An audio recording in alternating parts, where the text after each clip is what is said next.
been told from day one that confidence is built on a foundation of competence. Collect the degrees, hit the KPIs, master the craft, and then you'll feel like you belong in the room.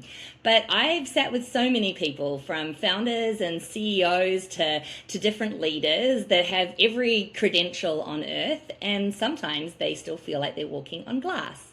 So what if we've been looking at it all backwards? What if confidence doesn't come from being good enough, but from being clear enough?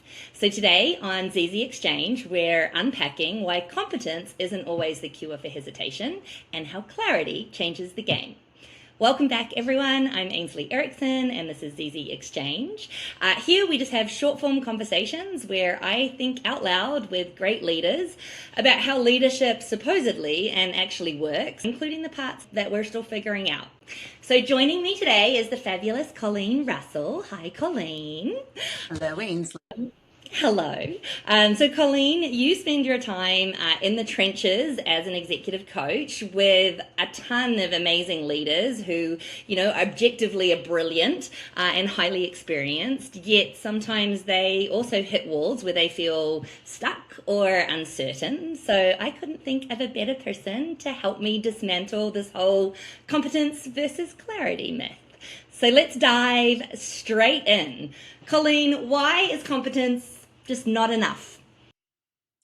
So, well, first of all, thank you. Thank you for having me, Ainsley. It's always a delight to be with you. But this is a really important topic because I think there's a lot of confusion around competence. You may have the best resume in the world, read all the books, taken all the courses, and you have this competence, and it doesn't mean clarity. It doesn't mean it's going to deliver value. And so I just think that there's a lot of misnomers around it. But clarity for me is the starting point with any client work. And so when you raise this topic, I'm all in on it because I really do think it's more about clarity than it is competence.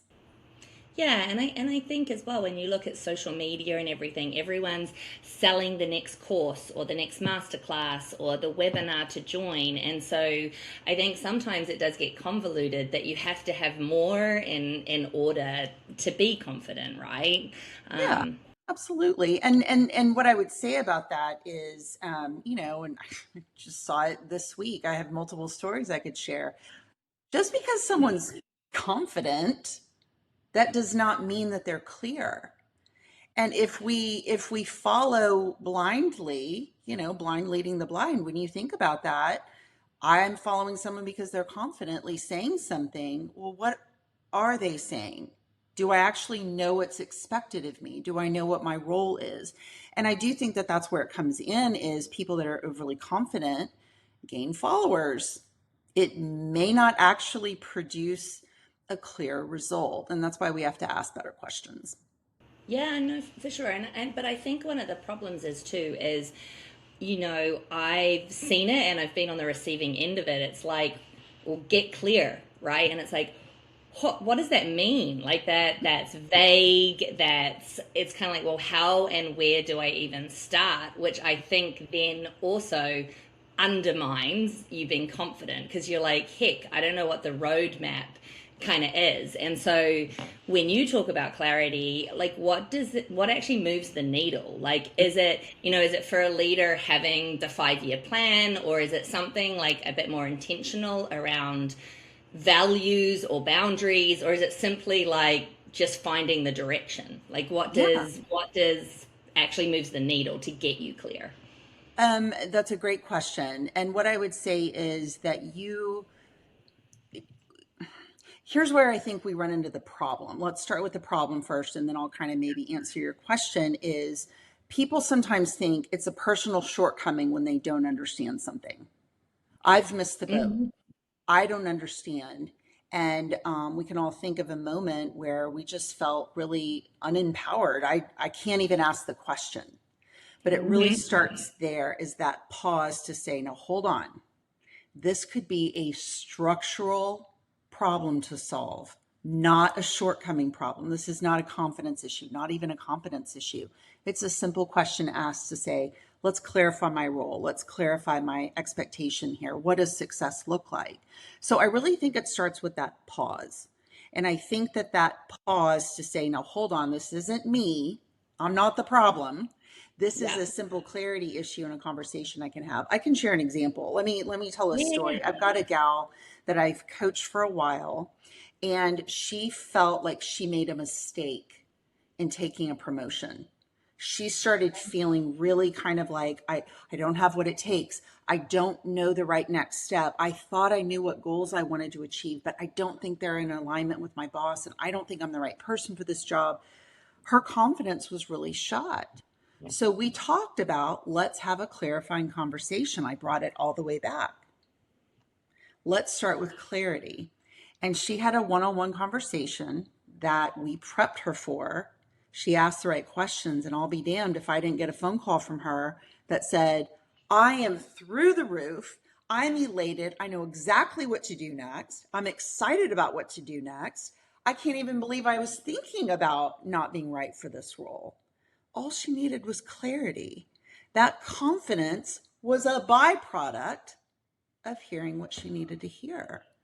So I think that small little shift in thinking can really take you far. Sorry to interrupt Oh, there. no, no, I That's know. really what it's about.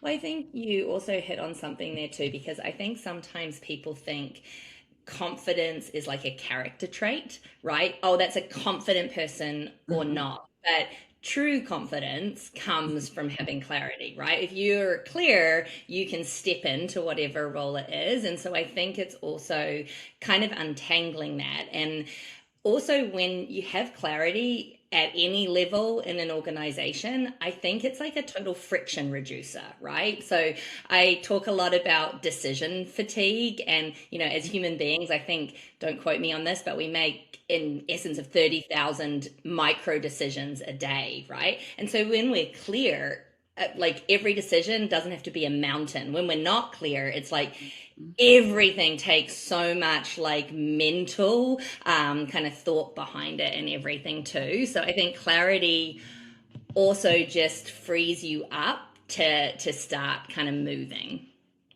Absolutely. And you know what I think about is sometimes it's, I don't know what the next step to take is. And you Mm-hmm. question that. And I think as a human being, it's extremely natural to say, if I don't know how to solve the next step, then something's wrong with me. I, Mm-hmm. how could I do this? And I would also argue, and I would say, and I've felt this myself, high performers are the most vulnerable because we're supposed to know exactly what to do next. Mm-hmm. You're a leader. You're supposed to know exactly what to do. And so there's that expectation, this unwritten expectation of, I should know what to do. I should know how to proceed. And when you can't answer that question and you take it personally, your confidence starts to lower. And the reality is, it is likely a structural change. I'll tell you another example. You'll love this one. Since you're in the travel world and you know about traveling, I want to tell Absolutely. you about a time I was crying in Hawaii. Okay. Um, I love it. Yeah, I love that you were crying, but I love where the story's going. I was in an organization that went through a really bad reorg. We've Mm-hmm. all kind of been there. When I say a bad reorg, not clear, not timely, not cut and dry, not black and white, very gray, very vague, very stretched out, very ambiguous. Okay. No, I So that's what I remember. mean when I say bad reorg. And it was right before the holidays. We leave to go on holiday. I couldn't tell you when I left what my new job was going to be. I couldn't tell you what my team was going to be doing. I was confused. I didn't have anyone to ask. And I go on vacation to the lovely island of Hawaii.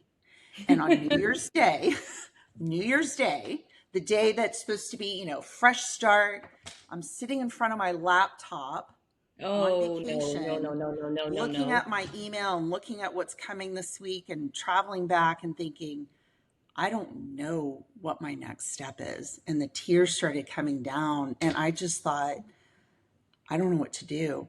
And I thought something's wrong with me. It was a structural challenge. It was nothing to do with me. But I was a high performer. I'm supposed to figure it out. I'm the senior director. I'm And supposed to know exactly what to do. you're responsible for people as well, which makes it even scarier. And I think sometimes, so I think the pause is important. So I would say we've got to all pause. And then we've also got to say it's okay to not know what to do next. The higher up you go, I do think it becomes harder to say, I don't know. I'm going to have to get back to you. I'm not sure. It's hard to do that. It kind of exposes a vulnerability. But But what honestly, is that, that but what is mhm, that next step? Sorry to interrupt you there, but what is that next step? Like you were saying like in Hawaii as well, like you were in tears and you realized that okay, it is you were feeling like it was you, but you took the pause and you're like, no, this is a structural issue. Like how do you get clear? Like what is that practical yeah, step that someone can take? great question. I say often, what are the facts? What is the data? And not the emotion, not the opinion, not the hallway chit chat. So I say, what are the facts? So I could very clearly look at the situation and say, um, what questions do I have? What is the role of my team now? I knew what they used to do. I believe this is what's changed. What's the missing piece? And then from there, you can kind of say, here are the facts that I know. Here's the facts that I don't know. Here are the missing pieces. Who do I need to talk to?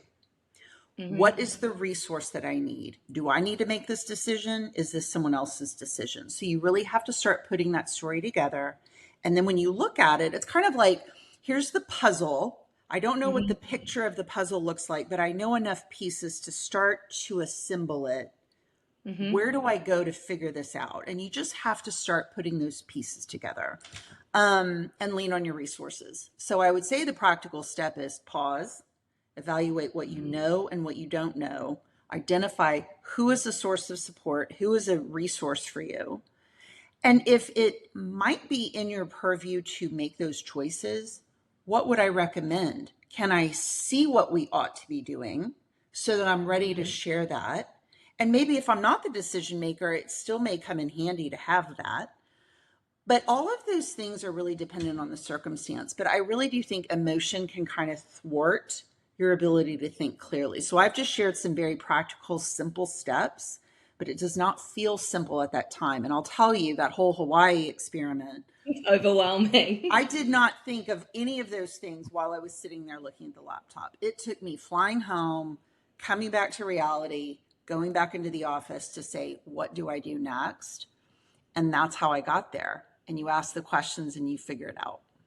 Well, I think it's also like what you're talking about there too is also movement, right? Like, in order to get clear, you also just have to take, even if it's just a small action, because action makes you feel like you're back in control of the situation.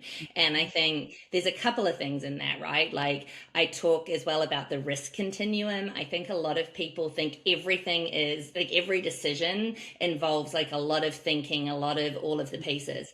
A lot of times you just have to look at it on a scale like the risk continuum and sort of go, you know what, this is pretty low risk. If I start moving in this direction and I find out it's wrong, I can undo this decision. For larger decisions, obviously you have to bring in more people. So I think part of it is just assessing the risk. Like I hear your Hawaii story and maybe you're like, you know what, I'm going to have a team meeting and tell them what I know and tell them what I don't know and what I'm asking about. And that will even help you feel like you're confident and kind of in control of the decision because you've Mm-hmm. got a little bit of clarity. And the Yep. other thing, which is so basic, but sometimes in those moments, just go for a walk, go outside and just walk because sometimes your brain does the thinking without you even knowing. And when you get back, you're just going to feel more in Mm-hmm. control and more clear on the steps that you have to take, I think, as well. Yeah, that's a tactic I use in a lot of things, but I think taking a breath and changing your environment and taking a walk changes your environment. It just infuses enough of a shift to, I think, relax you and to also kind of get you out of staying in a rut. And I do think it just takes that minute to say, oh, I am clear on Here's what's known, here's what's unknown, here's who I'm going to go talk to about it. And sometimes it's just it's pushing the reset button. I wish we all had that factory setting. Reset. We don't often Exactly. Turn think of turn that. ourselves off for a minute. And for anyone listening, Colleen gets the best walks because when she goes for walks, she gets to see dolphins. So that's a little sidebar. But I know we're coming up on time, Colleen, and so I wanted to do our rapid fire coaches corner. So I've got 3 questions for you, just to hear your off the cuff responses. So I'm going to jump into that if that's good with you. Okay. Perfect. So where do people confuse uncertainty with incompetence? Thinking they're not good enough, thinking they didn't read the right book, they didn't take the right course, they don't have the right degree, and it's them, not a structural issue. Yeah, for sure. Okay, what clarity problem do you see most often disguised as a confidence problem? I would say when people come to me and say, I want to work on executive presence, I want to work on confidence, they think that that's the start. Right. And the Yeah. confusion is it's the end, it's the byproduct. You don't teach confidence, you teach clarity, getting results, and your confidence is naturally going to be elevated from that. But it starts with clarity. So that would be my ultimate answer for that. No, for sure. And then what's one thing people could stop doing to feel more confident almost immediately? Take a breath. Oh, take a breath. Um, Take a breath. I love your suggestion of walking. I really do think it's find the facts. What data is known, and really just pause. And I think we walk through a nice framework. Put the puzzle together, do what you can, and don't blame yourself. It's usually a structural issue. It's not don't take it personally. It's not a shortcoming of yours. Clarity issues surface all the time. And just Hmm. because you're a high performer or a senior leader does not mean that you automatically have the answers, nor have to act like it. It's okay to not know. Yeah, for sure. But it's a vulnerable space too, though, right? Right. Well, Colleen, thank you. This was such a wonderful and really grounding conversation. And I think it's also just a good reminder for people that you don't also have to learn more constantly. I mean, obviously, we're all always learning, but sometimes we just need to get clear on the situation at hand. And I love your framing of it's a structural problem. It's not a personality trait. It's not something that's wrong with you. So what I would say to everyone watching, if you've been waiting to feel ready before you take some big next step, maybe you don't need another course or certification to be ready. You just need to really clear the fog. And I think both mine and Colleen's advice is clarity also comes through taking action. So stop waiting for the perfect moment or the vision to be perfect. Ask the hard questions, step back from the kind of tactical weeds and give yourself some breathing step and just space, not step, and just take one small step. And honestly, we can both promise you that things will start to shift. So if this conversation resonated, hit subscribe. We're here to give you perspective and permission, not just more to-dos. And as always, we've linked Colleen's work below, so go check her out and everything that she does. And we'll see you next time on ZZ Exchange.